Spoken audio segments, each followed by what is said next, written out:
Technology is ever-changing. For those of us in college, we remember the first iPhone, and before that, dial-up internet. Our world has become globalized in ways we didn't even think was possible. So in an advanced culture, what's new? The answer is simple: virtual reality. Already, VR is becoming more and more affordable to the consumer, but has yet to be fully incorporated into industries. As journalists, we see our field becoming the first industry that can truly capitalize on VR technology. Imagine a journalist bringing a VR-capable camera to Afghanistan and covering the war, or into a West Virginia coal mine. Journalism is all about telling stories, and what better way to cover a story than by taking you there? Each of us went out together this semester to put a news package together using VR, and here's our first example by Grant. One of the things about Oklahoma is obviously its weather. And Oklahoma geographically is placed in a bad spot. You have the Arctic air coming down from up north, and you have warm, moist air coming from the Gulf of Mexico through Texas. And when you have those two combined, you have just unpredictable weather patterns, namely tornadoes. Oklahomans have become accustomed to rapidly changing weather patterns. Spring is known as the time for severe weather in the Sooner State, in part because of winter turning to spring. Folks from across the state are prepared for ice, hail, and tornadoes all within a span of a couple months. And preparation for tornado season is a statewide effort. Whether it be the western Oklahoma prairies or the eastern Oklahoma hills, the question still begs itself: does topography have anything to do with Oklahoma's tornadic activity?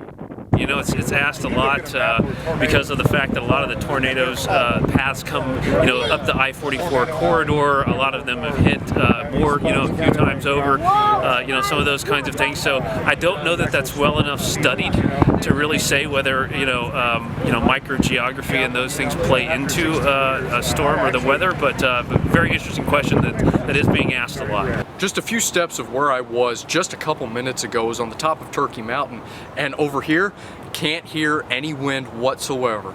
Calm as can be. Now imagine, with VR technology, we are able to take you right to the center of a tornado. In this footage, you can see me in an open field at the top of Turkey Mountain. Here, I utilized, along with my teammates, a Ryko Theta S 360 camera. The technology used during this inclement weather can be used a plethora of ways. Imagine the next time a tornado or massive thunderstorm rolls across green country. A journalist using the same technology can take you right to the action and immerse you in the story.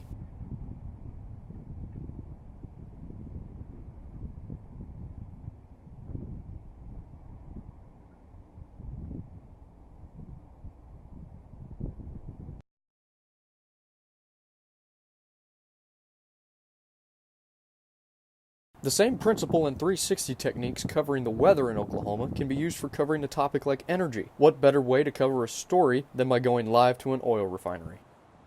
One of the great qualities about Oklahoma is its production of oil and natural gas. Dating back to 1859 is when oil was discovered in Oklahoma for the very first time, by accident. Between 1907 and 1930, the title of #1 U.S. oil producer was traded back and forth between Oklahoma and California. Unfortunately, there was a decline in Oklahoma's oil industry production from the mid-1980s until 2005. But in recent years, production has rebounded, and in 2016, it was 2.5 times the 2005 level. According to U.S. Energy Information Administration, Oklahoma is one of the top 5 petroleum-producing states in the nation. While going out to get footage of oil refineries in Oklahoma, we found out that this is not an easy task. HollyFrontier is an independent petroleum refiner in the United States. It has many operations throughout the Mid-Continent, Southwestern, and Rocky Mountain regions. One of these particular locations is located in Tulsa. As we drove up on the outside of the property, we were stopped by security.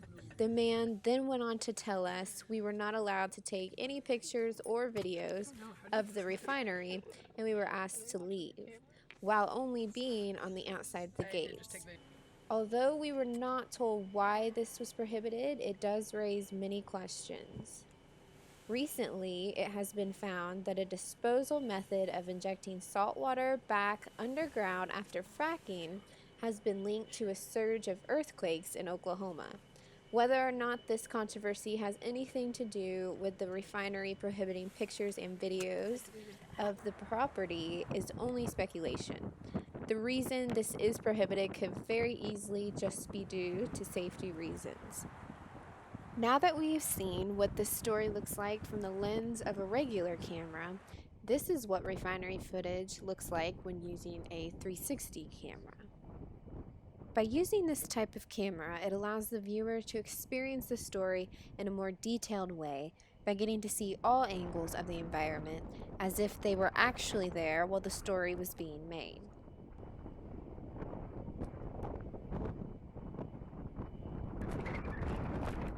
Next, we will move on to our more statistical segment utilizing VR. Homelessness, the state of having no home in the state of Oklahoma. Every year, the U.S. Department of Housing and Urban Development sends to Congress what is known as the Annual Homeless Assessment Report. They take the statistics from one night in January every year to determine how many individuals specifically are homeless in each state. And according to the 2017 report, 4,199 people or families inside of Oklahoma are homeless. Zoom in on OK's homeless situation, and 1,368 of the homeless individuals come from Oklahoma City. That means 825 come from Tulsa, and the remaining come from small cities inside of the state. Between the last 2 years, not really anything has happened to the number of homeless people in Oklahoma. A small increase may have been seen in 2017. However, the reality is that the number is stagnant, and so are the people.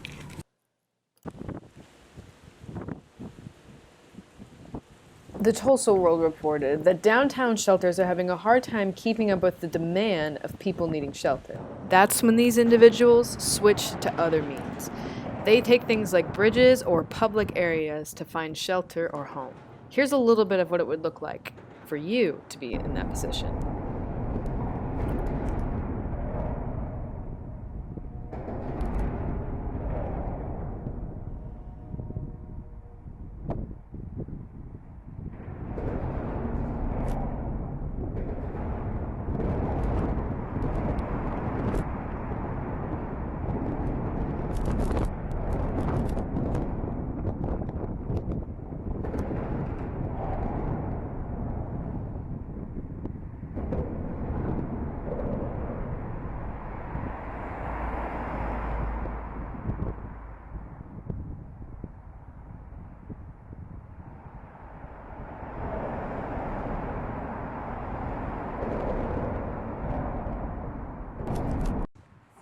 On this particular shooting day for our team, temperatures outside were uncomfortably cold. And for this reason, we could barely find anybody under bridges or under normal outside shelters.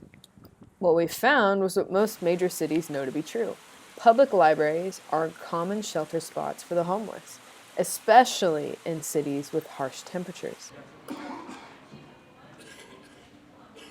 Referring back to the AHAR report, 2017 says that 369,081 people experienced homelessness in the United States.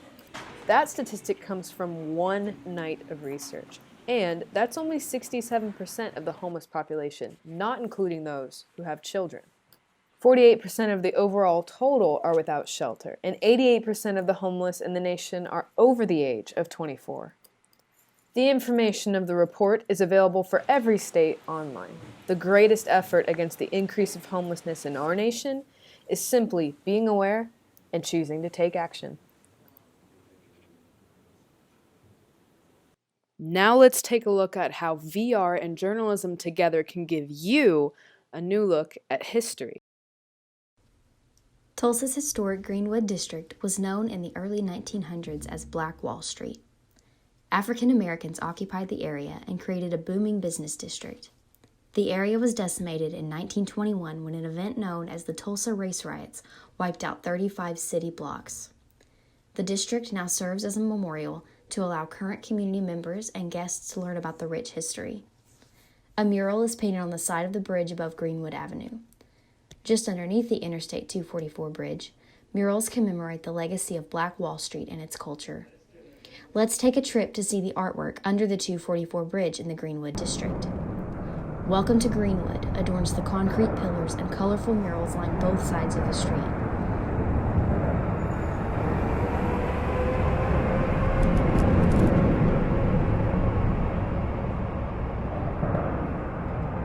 Just past the bridge, Vernon African Methodist Episcopal Church rises above the avenue with its rich brick tones. The church traces its roots back to a meeting in a home in 1905. It constructed a church building later and was in the midst of construction of another building that went up in flames during the race riots. The Greenwood District Chamber of Commerce Archives, Art, and Curio is located near the intersection of Archer and Greenwood downtown.